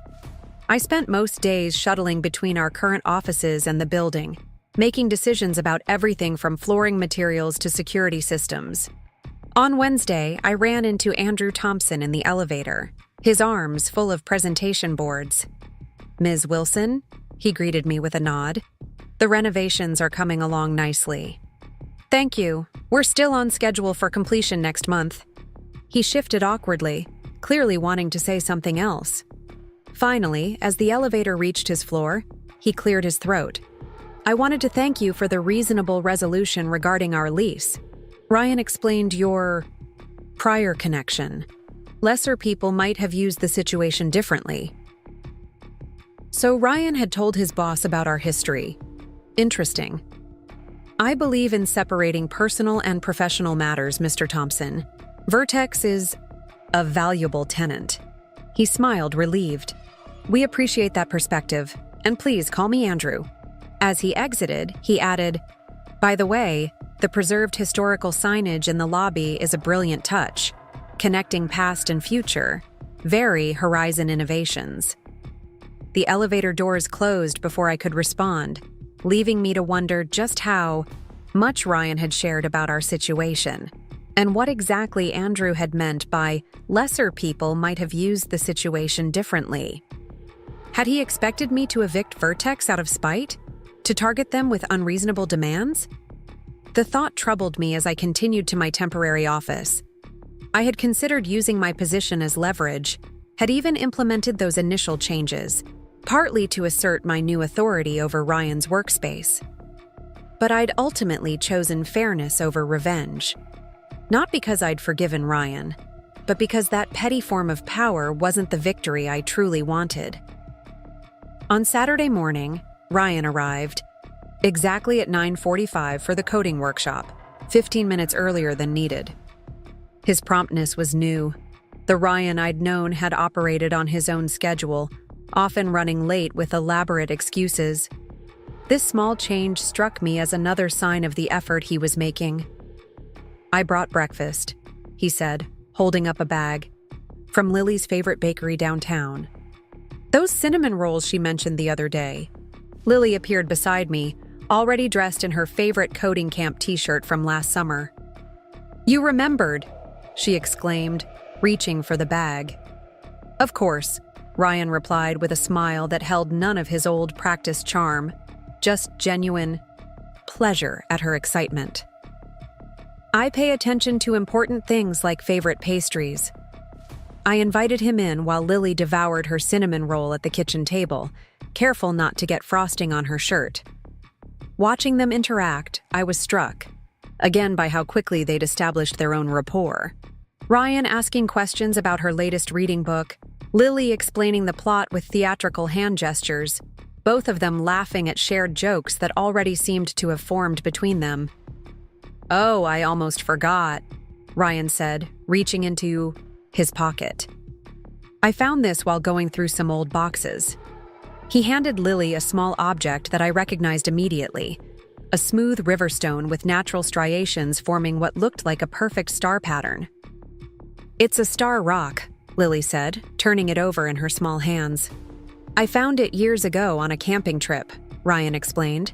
"It's been my lucky charm for important presentations. I thought maybe it could be yours now, for when you're working on challenging problems." Lily's face lit up as she slipped the stone into her pocket. "Thanks, Dad." That stone. I remembered when Ryan had found it, during a weekend trip to the mountains early in our relationship. He'd carried it ever since, a rare sentimental gesture from a man who generally dismissed such things as impractical. Seeing him pass it to Lily created a lump in my throat that I quickly tried to swallow away. "We should get going," I said, checking my watch. "The workshop starts at 10. "You're coming too?" Ryan asked, surprise evident in his voice. Before I could answer, Lily jumped in. "Mom always helps at the coding workshops. She's better than the teachers." Ryan smiled. "I bet she is." The workshop was being held at the community center downtown, just a few blocks from the Meridian. As we walked, Lily between us chattering about the robotics kit she'd been practicing with all week, I found myself hyper-aware of how we must appear to passers-by, like any normal family out for a Saturday activity. The thought created a strange, dissonance with the reality of our complicated history. The community center was already bustling with children and parents when we arrived. Ms. Patel, the instructor who ran these monthly workshops, spotted me immediately. "Emma, I was hoping you'd be here. We've got 20 kids signed up today. Would you mind taking a group?" Before I could agree, Ryan stepped forward. "Ms. Patel? I'm Ryan Collins, Lily's father. I work in marketing, not tech, but I'm happy to help with whatever non-coding tasks you need. Setting up equipment, handling paperwork, anything to make things run smoothly." Ms. Patel looked delighted. "Wonderful. We always need logistics help. The kids all want to work with Emma, of course." As she led Ryan away to explain the registration process, Lily tugged at my sleeve. "Mom, can I be in your group? Dad can watch me code?" "Of course, sweet pea." The workshop proceeded smoothly, with me guiding 8 children, including Lily, through programming simple robots to navigate increasingly complex mazes. Ryan moved efficiently around the room, helping set up equipment, troubleshooting technical issues, and photographing the children with their completed projects for the community center's newsletter. Watching him interact with the other parents and children, I was struck by his natural ease and genuine enthusiasm. This wasn't the Ryan who'd walk into a room looking for the most important person to impress. He asked questions, listened attentively to rambling explanations from excited kids, and seemed genuinely invested in making the event successful. During a break, he brought me coffee from the community center cafe. "You're amazing with them," he said, nodding toward the children. "They hang on your every word." "Kids respond to being taken seriously," I replied, accepting the coffee gratefully. "Too many adults talk down to them, especially in technical subjects." "You never do that. It's one of the first things I noticed about you in grad school. How you explained complex concepts clearly without oversimplifying." He smiled, a hint of sadness crossing his face. I should have appreciated that quality more. The moment was interrupted by Lily racing over, eager to show Ryan her robot's successful navigation of the most difficult maze. His genuine excitement matched hers, both of them high-fiving when the small machine reached the end point. "Did you see that, Mom? We beat Marcus's time," Lily exclaimed, referring to her friendly rivalry with another coding enthusiast in the group. "I saw. Your algorithm adjustments made all the difference." As Lily ran back to challenge Marcus to another round, Ryan shook his head in amazement. "She's so much like you, Emma. That analytical mind, that determination. She has your creativity too," I found myself saying. "The way she approaches problems from unexpected angles. That's all you." He looked surprised and touched by the acknowledgement. "Thank you for saying that." The workshop concluded with a small award ceremony, each child receiving a certificate, and a USB drive shaped like a robot. Lily clutched hers proudly as we walked outside, the spring afternoon having turned unexpectedly warm and sunny. "Ice cream?" Ryan suggested, nodding toward the shop across the street. "To celebrate our coding champion?" Lily looked at me hopefully. I hesitated, then nodded. "Ice cream sounds perfect." Sitting outside the ice cream shop, watching Lily attempt to eat her rapidly melting chocolate cone, I felt a strange sense of peace descend. Not forgiveness exactly, but perhaps the beginning of acceptance. Ryan had hurt me deeply, had missed years of Lily's life that could never be reclaimed, but here he was, making a genuine effort to be present now. "So," Ryan said, carefully wiping ice cream from Lily's chin with a napkin, "I was thinking about next weekend. There's a kite festival at Riverside Park on Sunday. Would you both like to go?" The invitation, extended to include me this time, caught me off guard. Lily, however, didn't miss a beat. "Yes, Mom loves kites. She made one with me for school last year, shaped like a dragon that actually breathed smoke." Ryan raised his eyebrows, impressed. "Smoke-breathing dragon kite? That I have to see." "It was just tissue paper and a small dry ice compartment," I explained, oddly embarrassed by Lily's praise. Nothing complicated. Just tissue paper, dry ice, and engineering genius, Ryan corrected with a smile. So, kite festival? We could make a day of it. Pack a picnic. The we hung in the air between us, loaded with implication. This wouldn't be just another father-daughter outing, but something closer to family time. The shift felt significant, dangerous even. "Can we, Mom?" Lily asked, chocolate ice cream ringing her mouth despite Ryan's best efforts with the napkin.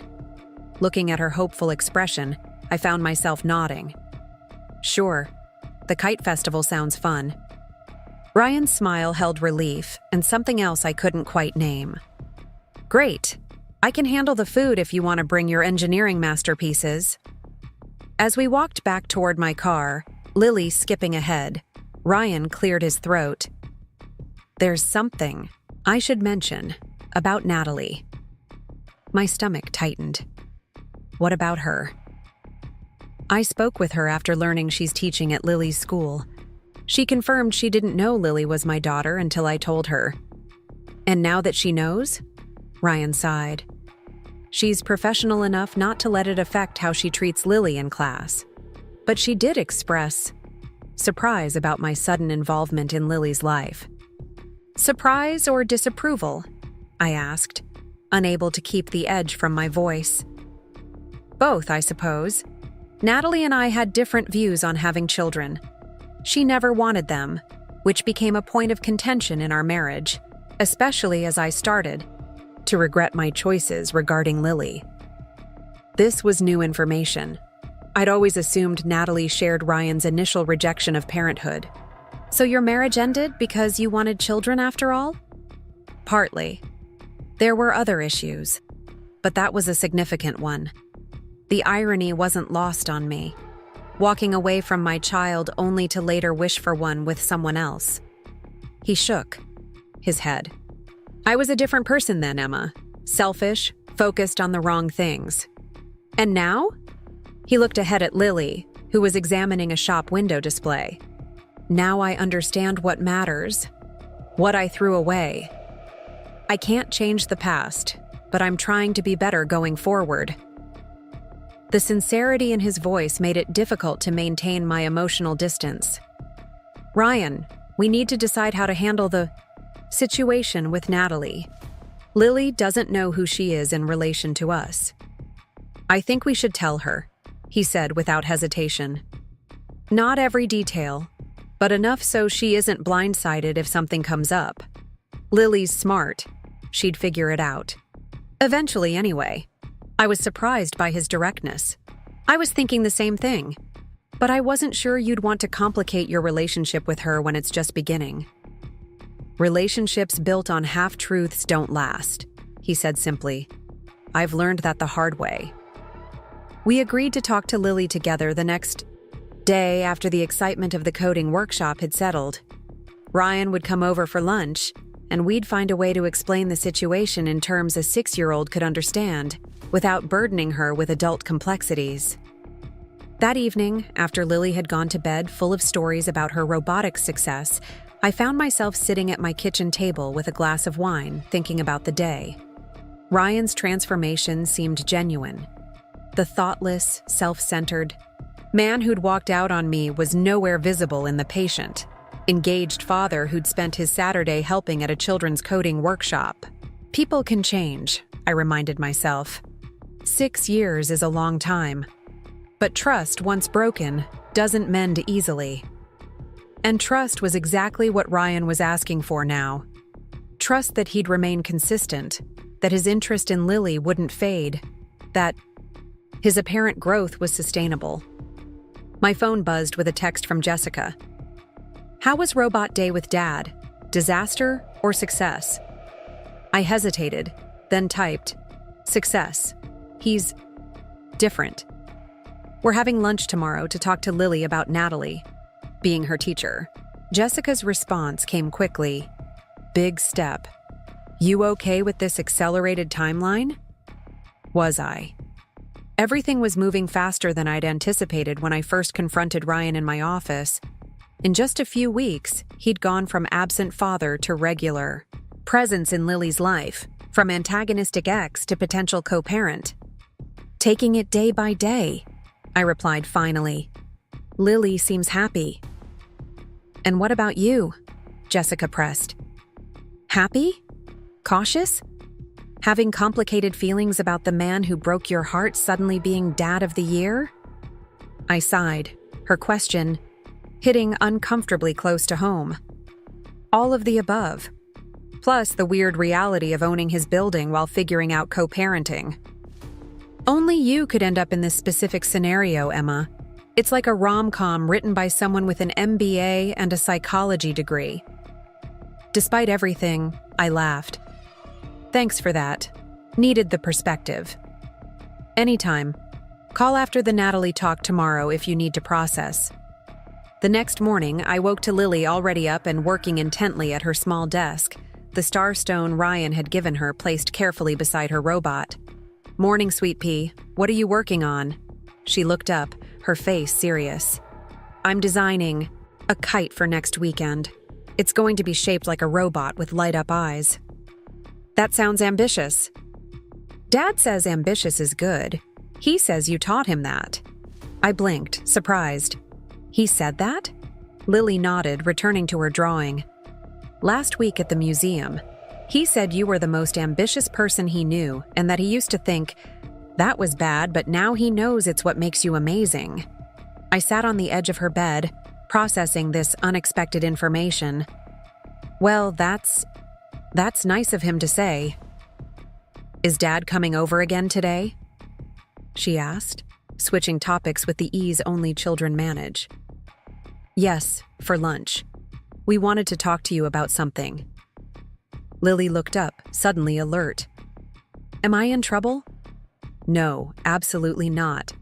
It's about your art teacher, Ms. Peterson. What about her? I hesitated, not wanting to start the conversation without Ryan present. Let's wait for your dad, okay? It's something we should discuss together. She accepted this with a nod and returned to her kite design, humming softly. To herself. Ryan arrived at noon, bringing fresh bread from the bakery and ingredients for sandwiches. The domestic ease with which he moved around my kitchen was disconcerting, as if we were slipping into an alternate timeline where he'd never left, where this was our normal Sunday routine. As we prepared lunch together, our movements unconsciously synchronized. He passing me plates as I reached for them, me handing him the mustard just as he opened the refrigerator to look for it. The familiarity was both comforting and unsettling. Lily, perched on a stool watching us, seemed delighted by the coordination. You guys are like those dancers who know what the other person is going to do before they do it. Ryan and I exchanged a quick glance, both of us aware of the years of history beneath this momentary domestic harmony. Your mom and I have known each other a long time, Ryan said diplomatically, arranging turkey slices on bread. We used to make dinner together a lot. Before I was born?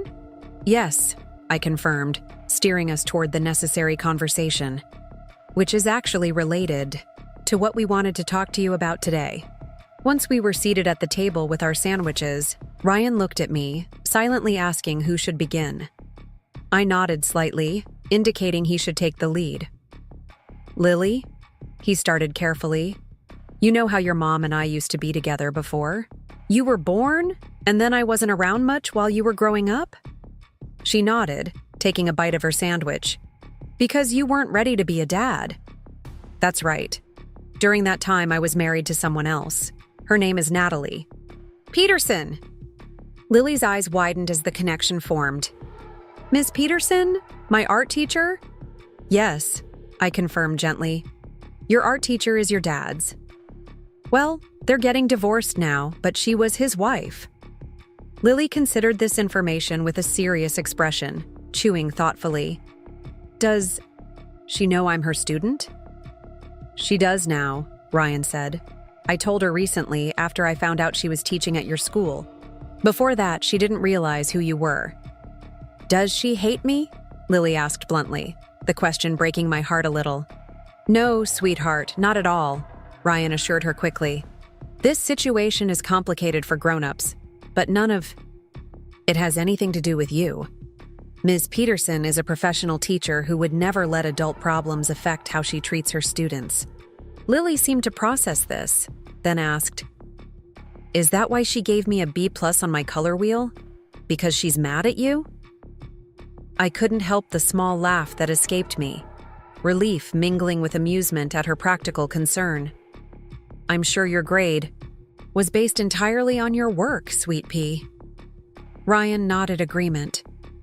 "Ms. Peterson takes her teaching very seriously. She wouldn't let our personal issues affect your grades."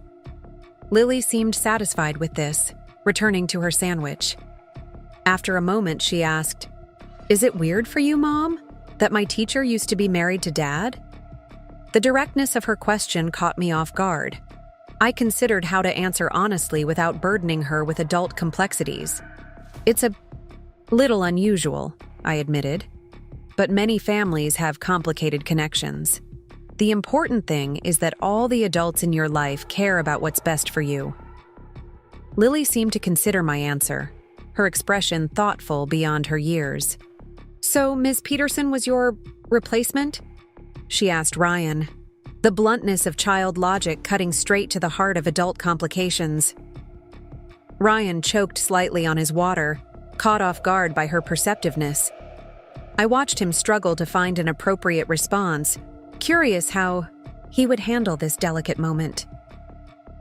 "It wasn't that simple," he finally said, his voice gentle but honest.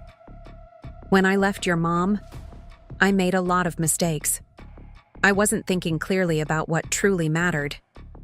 Natalie, Ms. Peterson, was part of my life when I wasn't being my best self." Lily nodded, accepting this explanation with surprising ease. "Like when I get frustrated with math problems and give up, but then later realize I should have tried harder?" "Exactly like that," Ryan said, relief evident in his voice. "Except, my mistake was much bigger and hurt people I cared about." His eyes met mine briefly across the table, a silent acknowledgement hanging between us. "Do I still have to call her Ms. Peterson? Or should I call her Ms. Natalie?" Lily asked, already moving to the practical implications with the resilience of childhood. "Ms. Peterson at school is perfect," I assured her. "Just like before, nothing needs to change in your art class." "Okay," Lily said, apparently satisfied with the resolution. "Can I go work on my robot kite design now? I want to show Dad." "Of course," I nodded, amazed at her ability to absorb this complicated information and move forward without dwelling on the adult tensions beneath the surface. As Lily ran upstairs to retrieve her drawings, Ryan exhaled deeply.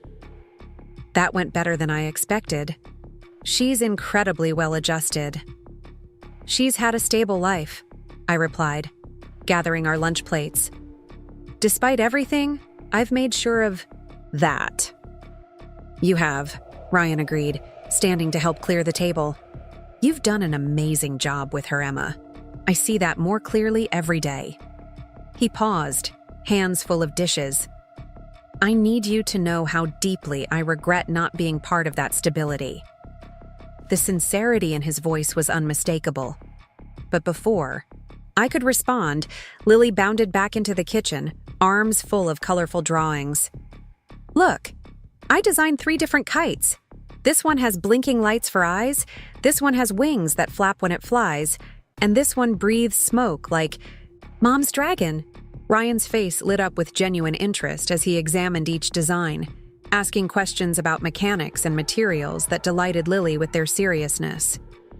Watching them hunched over the kitchen table, heads close together as they discussed the aerodynamics of robot-shaped kites, I felt a strange melancholy. This was what we had missed. 6 years of these moments, these small collaborations, these shared enthusiasms. But dwelling on that loss felt increasingly unproductive. What mattered now was Lily's present happiness, her future security. And Ryan's consistent presence over the past few weeks suggested he finally understood that too. "I need to check in at the construction site," I said, glancing at my watch. The contractors are working today on the lobby restoration. Ryan looked up from Lily's drawings. Mind if we tag along? I'd love to see the historical elements you mentioned, and Lily might enjoy seeing where both her parents work. The request surprised me, but Lily was already bouncing with excitement at the prospect. Can we, Mom? I want to see your new office and Dad's too. Sure, I agreed, unable to resist her enthusiasm. Just for a little while. The building's still under construction, so we'll need to be careful. 30 minutes later, we stood in the Meridian's partially demolished lobby, Lily wide-eyed at the transformation in progress. The construction foreman greeted us, used to my weekend visits by now. Perfect timing, Ms. Wilson. We've fully exposed the original signage and started the custom lighting installation. The wall I'd discovered last weekend had been carefully preserved and enhanced, the gold lettering of Oakridge Mercantile Exchange, now softly illuminated by recessed lighting that highlighted its vintage craftsmanship. Beneath it, the phrase, "Where futures take shape," seemed to glow with renewed significance. It's beautiful, Ryan murmured, stepping closer to examine the workmanship. I can't believe this was hidden behind drywall all these years. People are often too quick to cover up history instead of incorporating it, I replied. Some things deserve preservation, even as we build something new. The metaphor wasn't lost on Ryan, whose eyes met mine with understanding. Yes, they do. Lily moved between us, reaching out to carefully touch the old brick. Was this here when you worked in this building before I was born? It was, Ryan confirmed. But I never knew about it. It was hidden then. Like a secret message waiting to be found, Lily said, her imagination capturing the romance of the discovery. We continued our tour, showing Lily the upper floors where Horizon would soon occupy its new headquarters. The space was still raw, with exposed beams and unfinished floors, but the potential was evident in the sweeping views and open layout. Your office will be here, I explained, leading her to a corner space with windows on two sides. With your special area right by the window just like you wanted. Lily spun around, taking in the space with obvious delight. It's so big, much bigger than your old office. Horizon has grown, I acknowledged. We need more space for our team. Because you help other companies work better, Lily recited proudly, clearly having internalized my explanations of what Horizon did. With your special algorithms. Ryan smiled at her enthusiasm. Your mom's company helps businesses of all sizes compete with the giants. It's pretty impressive. His sincere appreciation for my work struck me anew. The Ryan I'd known 6 years ago had seen my career ambitions as competing with his own priorities. This evolution, his ability to genuinely value what I'd built, felt significant. We made our way down to the 8th floor, where Vertex's offices remained locked for the weekend. Lily pressed her face against the glass doors, peering into the darkened reception area with its stylized V logo. This is where you work, Dad? Making stories about products? That's right, Ryan confirmed, though we'll probably be moving to a different floor next year. Your mom's company will need this entire half of the building soon. This was news to me. You're planning to relocate within the Meridian? Ryan nodded. Andrew mentioned it yesterday. We're growing too, just not as quickly as Horizon. The 3rd floor might work better for us. Still good visibility for clients, but more efficient use of space. The casual mention of Vertex's future plans, delivered without resentment or defensiveness, emphasized how our dynamic had shifted. Ryan wasn't fighting my success or competing with it. He was adapting to it, finding ways to coexist professionally just as we were personally.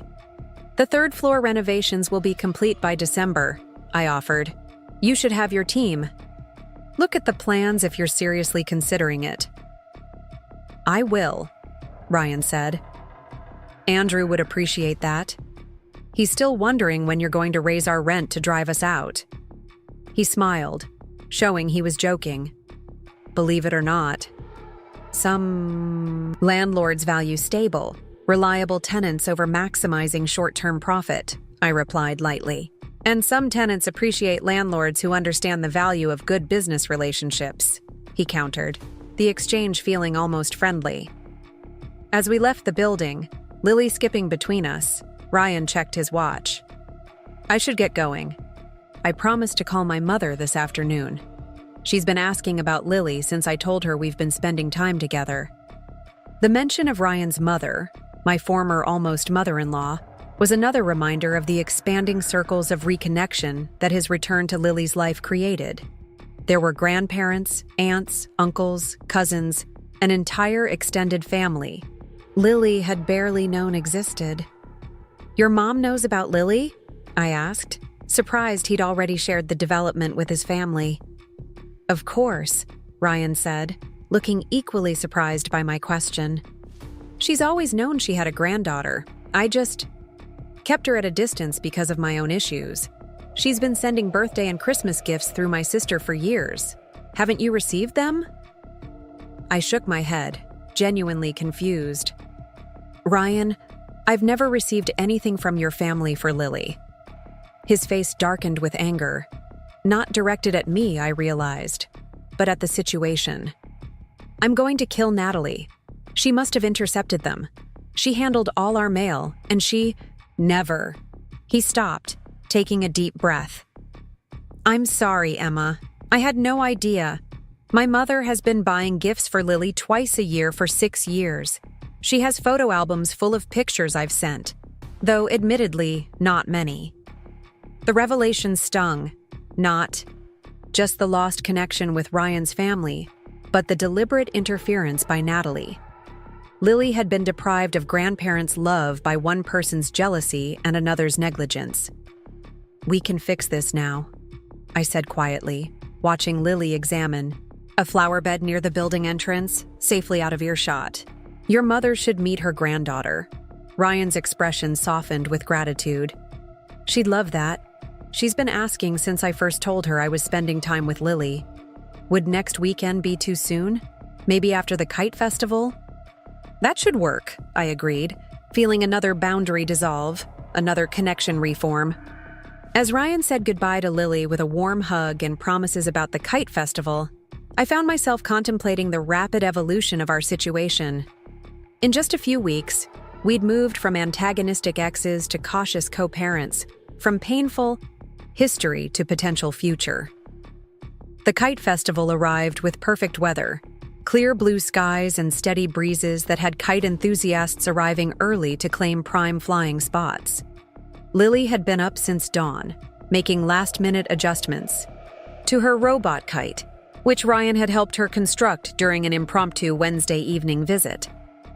The creation was impressive, a robot-shaped design with reflective materials for eyes that caught the sunlight and a small compartment that released puffs of vapor from dry ice, giving the appearance of a steam-powered robot flying through the clouds. Ryan met us at the park entrance, carrying a picnic basket and blanket. The engineering team has arrived, he announced, grinning at Lily's excitement. That kite is going to steal the show. We found a spot on a gently sloping hill with excellent wind conditions, spreading the blanket and setting up our kite headquarters, as Lily called it. Around us, the festival was coming to life, colorful kites of all shapes and sizes taking to the air, families laughing together, amateur photographers capturing the spectacle. This is perfect, I said, helping Lily prepare her kite for its maiden flight. The wind is just right. Ryan knelt beside us, checking the tension on the strings.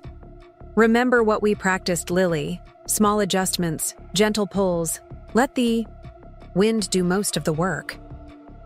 I remember, she assured him with the confidence of a seasoned kite pilot, though this was only her third attempt at flying one. With Ryan holding the kite and Lily gripping the handles, they counted down together. 3, 2, 1, launch. Before Ryan released the robot into the air and Lily began expertly maneuvering the line, the kite caught the wind perfectly, rising steadily until it hovered above us, the sunlight glinting off its reflective eyes, small puffs of vapor creating the illusion of a snorting mechanical beast. "It works!" Lily shouted, her face alight with triumph. "Mom, look! It really flies." "It's amazing, Sweet Pea," I called back, capturing the moment on my phone. Lily's joyful concentration, the robot kite soaring against the blue sky, Ryan standing protectively behind her, his hands occasionally steadying hers on the controls. The sight created a lump in my throat, father and daughter together in such a perfectly ordinary moment of shared joy. This should have been our normal for years, not a new development at age 6. But the loss of those earlier years couldn't diminish the genuine happiness of the present moment. After Lily's successful flight, we settled on the blanket for the picnic Ryan had prepared. Nothing fancy, but thoughtfully assembled with all of Lily's favorites. As she munched happily on a peanut butter and banana sandwich cut into robot shapes, Ryan and I found ourselves in easy conversation about the building renovations, Horizon's expansion plans, and Lily's upcoming school science fair. "I was thinking," Ryan said during a lull in conversation, "Vertex has been discussing a rebranding. Our current marketing materials are getting stale, and with the potential office move, it seems like the right time for a refresh. Would Horizon be interested in providing data analytics for our target audience assessment?" The suggestion caught me by surprise, a professional olive branch I hadn't expected. "That could work. Jessica handles our client acquisitions. I can connect you with her next week if you're serious." "I am," Ryan confirmed. "We've used other analytics firms in the past, but none with Horizon's reputation for innovative approaches. It would be a mutually beneficial arrangement." "And completely above board," I noted, understanding his unstated concern. "I separate business from personal matters." "I know you do," he said simply. "It's one of many things I've come to respect about you." The sincerity in his voice created a moment of connection that felt dangerous in its warmth. I turned my attention back to Lily, who was now attempting to feed pieces of apple to a curious squirrel that had wandered near our blanket. "Careful. Sweet Pea. Wild animals aren't pets." The afternoon passed pleasantly, with Lily alternating between flying her kite and exploring the festival activities. Ryan and I maintained a comfortable distance, physically and emotionally, both of us aware of the delicate balance we were establishing. As the festival began winding down, Ryan brought up his mother's eagerness to meet Lily. "She could meet us at my place for dinner tonight, if that works for you both." Nothing elaborate, just a chance for them to get to know each other. Lily, overhearing this, perked up immediately. "I have another grandmother? Like Grandma Wilson?" "Yes," I confirmed. "Your dad's mother is your grandmother too." "Does she like robots?" Lily asked Ryan seriously. He laughed. "I'm not sure. But she loves puzzles and games. She's a retired math teacher." Lily's eyes widened with interest. "A math teacher? Mom, we have to go. I want to show her my algorithms." The excitement in her voice made the decision easy. "Dinner sounds fine. Just text me your address." Ryan's expression held gratitude mixed with something deeper. A recognition, perhaps, of how much we'd progressed from our confrontation in my office just weeks ago. His apartment, it turned out, was in a modern building not far from the Meridian. Simple, but tastefully furnished, with surprisingly few traces of Natalie's presence. The walls featured framed architectural photographs and abstract art, but no personal photos. The overall effect was clean, masculine, and somewhat impersonal, as though Ryan himself wasn't fully settled there. "I moved in just a few months ago," he explained, noticing my assessment of the space. "After Natalie and I separated, I'm still figuring out what style actually reflects me, not just what looked good in a design magazine." Before I could respond, there was a knock at the door. Ryan smoothed his shirt nervously. "That'll be my mother. She's been incredibly excited about this." He opened the door to reveal Catherine Collins, looking remarkably unchanged from when I'd last seen her 6 years ago. The same elegant posture, silver-streaked dark hair, and penetrating gaze that had produced Ryan's most distinctive features. "Mom," Ryan greeted her with a kiss on the cheek. "Thank you for coming." Catherine stepped inside, her eyes immediately finding Lily, who stood half-hidden behind me. For a moment, she simply stared, her composure cracking slightly. "Oh," she breathed, one hand rising to her chest. "She looks just like you did at that age, Ryan." Then her gaze shifted to me, a complex mixture of emotions crossing her face: regret, hope, uncertainty. "Emma, it's been a long time." "Hello, Catherine," I replied, surprised by the genuine warmth I felt toward this woman who had once almost been family. "This is Lily." Catherine knelt down to Lily's eye level, her movements careful and respectful of a child's potential shyness. "Hello, Lily. I'm your grandmother, Catherine. I've been hoping to meet you for a very long time." Lily, never one for extended shyness, stepped forward with interest. "Dad says you're a math teacher. Do you know about algorithms?" Catherine laughed, the tension in the room dissolving with the sound. "I do indeed. I taught advanced mathematics for 30 years. Would you like to show me what you're working on?" And just like that, they were connected. Grandmother and granddaughter moving to the living room couch, where Lily eagerly pulled her notebook from her backpack, flipping to pages of surprisingly sophisticated diagrams for a 6-year-old. Ryan stepped beside me, both of us watching this immediate bond form.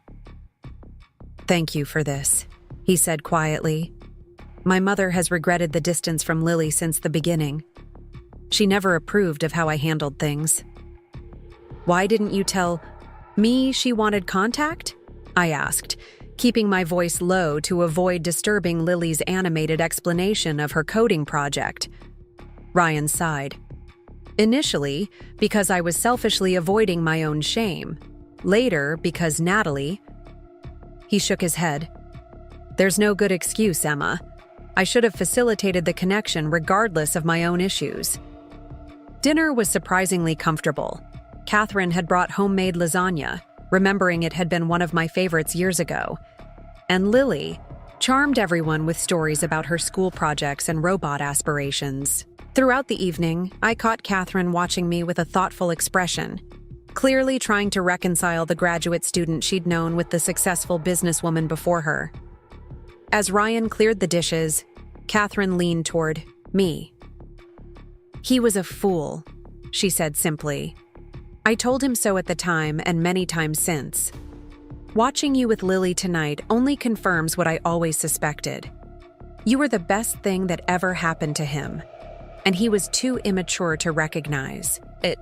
"We were very young," I offered diplomatically, uncomfortable with criticizing Ryan in his own home.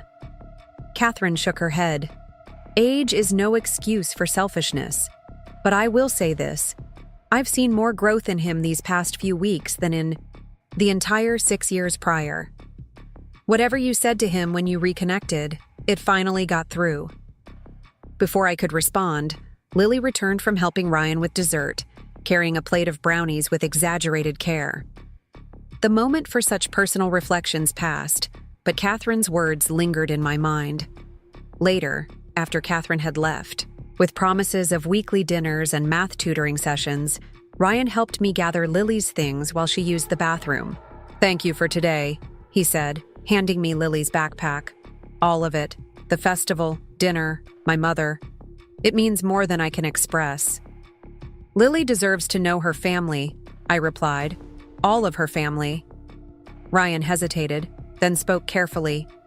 "Emma, I know we're finding a new balance as co-parents, and I'm grateful for that. But there's something I need to say."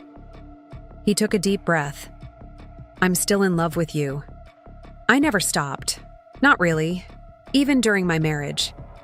I just buried it under layers of denial and regret. The confession hung in the air between us, unexpected and destabilizing. I took a step back, physically creating space to process his words. "Ryan." "You don't need to respond." he interrupted gently. I don't expect anything. I know I destroyed your trust, and 6 weeks of good behavior doesn't erase 6 years of absence. I just couldn't keep pretending that my feelings for you are simply co-parenting respect. I searched his face, finding only sincerity. No manipulation, no strategic play for advantage. I don't know what to say. This isn't something I've allowed myself to consider. I understand, he said, his voice steady despite the vulnerability of his confession. Take all the time you need, months, years, whatever. My priority is being Lily's father and earning back your trust, regardless of whether anything more ever develops between us. The bathroom door opened, Lily emerging with wet hands and a cheerful report about Ryan's fancy soap that smells like lemons. The moment for further discussion passed, but Ryan's words echoed in my mind as we said our goodbyes and headed home. That night, after Lily was asleep, I sat on my back porch with a glass of wine, contemplating the day's events and Ryan's unexpected declaration. 6 weeks ago, I'd purchased his building partly out of a desire for symbolic victory, to demonstrate how completely I'd succeeded despite his abandonment. Now here I was, considering whether there might be a future beyond peaceful co-parenting, with the man who had once broken my heart so completely.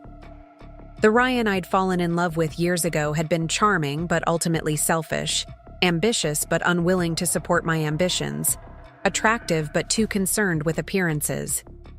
The Ryan I'd been getting to know these past weeks seemed fundamentally changed, patient with Lily, respectful of my accomplishments, humble about his failings.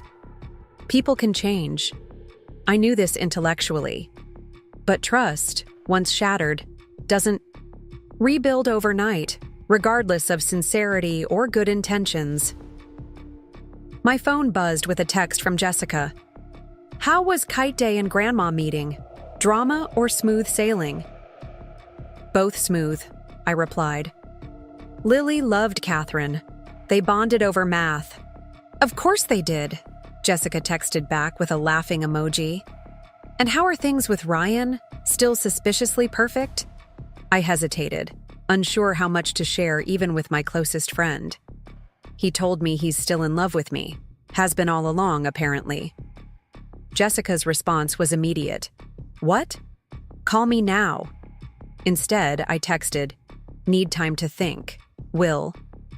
Call tomorrow. 3 dots appeared, disappeared, then reappeared as Jessica clearly struggled with what to say.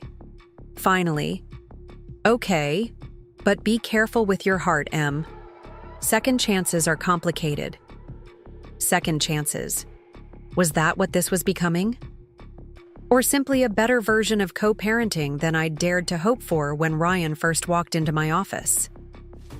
The following week brought the final preparations for Horizon's move to the Meridian. The renovated lobby was complete, the historical signage now a centerpiece feature that had already been mentioned positively in a local business journal. Our new headquarters on the upper floors were nearly ready, with furniture deliveries scheduled and IT systems being installed.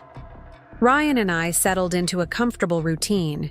He took Lily for dinner twice during the week, brought her to my office after school on Wednesday when my meeting ran late, and texted daily updates about small moments they shared. Each interaction was respectful of my boundaries, focused on Lily's well-being, with no pressure regarding his confession. By Friday, when we met, coincidentally in the Meridian's new coffee bar, I'd had nearly a week to process his words. How's the move progressing? He asked, both of us standing in line for morning coffee. On schedule, I replied. We'll be fully operational on the top floors by next Wednesday. Vertex's team is excited about the new lobby. It's already changing the energy of the building. The casual conversation continued as we received our drinks, safe topics about the building, Lily's upcoming science fair project, Catherine's plan to take her to the planetarium on Saturday. As we prepared to part ways in the lobby, Ryan heading to the 8th floor while I went to supervise furniture placement on the 12th, he paused. Emma, about what I said last weekend.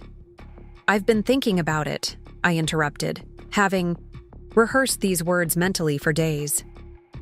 I'm not ready for anything beyond co-parenting right now. I'm still processing everything that's happened, both 6 years ago and these past weeks. Ryan nodded, acceptance rather than disappointment, crossing his features. I understand completely. I didn't expect anything different. But, I continued, I'm not saying never. I'm saying not yet. I need time. And if, and it's a significant if, we ever move beyond co-parenting, it would need to be something entirely new.